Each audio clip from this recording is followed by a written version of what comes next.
សូមទូបាទតើនេះគឺជាតន្ត្រីបន្តផ្ទាល់តាមទូរទស្សន៍មែនទេបាទគឺខ្ញុំសូមច្រៀងចម្រៀងមួយបទដើម្បីឲ្យគូដណ្ដឹងខ្ញុំដឹងថាខ្ញុំកំពុងតែមកភ្នំពេញតាមរកនាងបាទ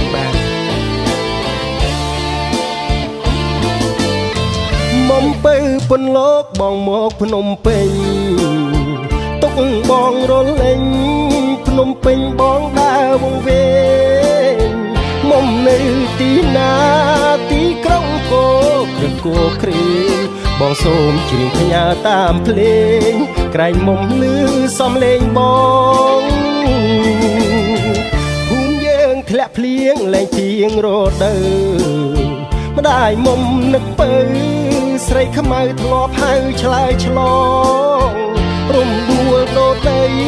ស្រុកស្រីកុំដូគុណលោក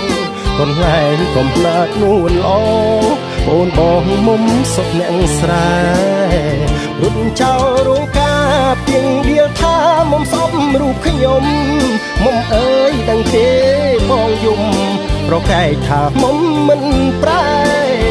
ទ្រាំមិនបានឡើយតាមរកត្រានក្រោយត្រ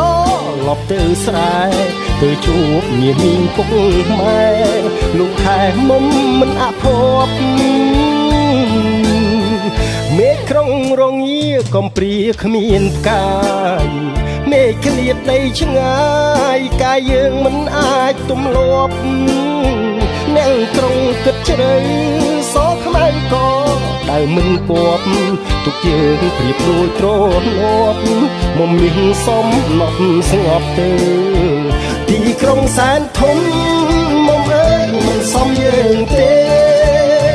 ទីក្រុងធំណាស់ទៅផ្ទះវិញណា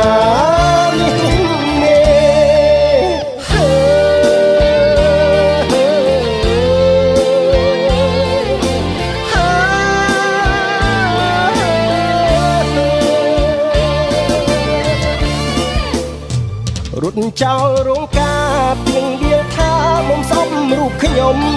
មុំអើយដឹងទេបងយំប្រកែកថាមុំមិនប្រែទ្រាំមិនបានឡើយតាមរកត្រានត្រើយត្រឡប់ទៅស្រែទៅជួបញាមីងពុកម៉ែលោកថែមុំមិនអភ័ព្វ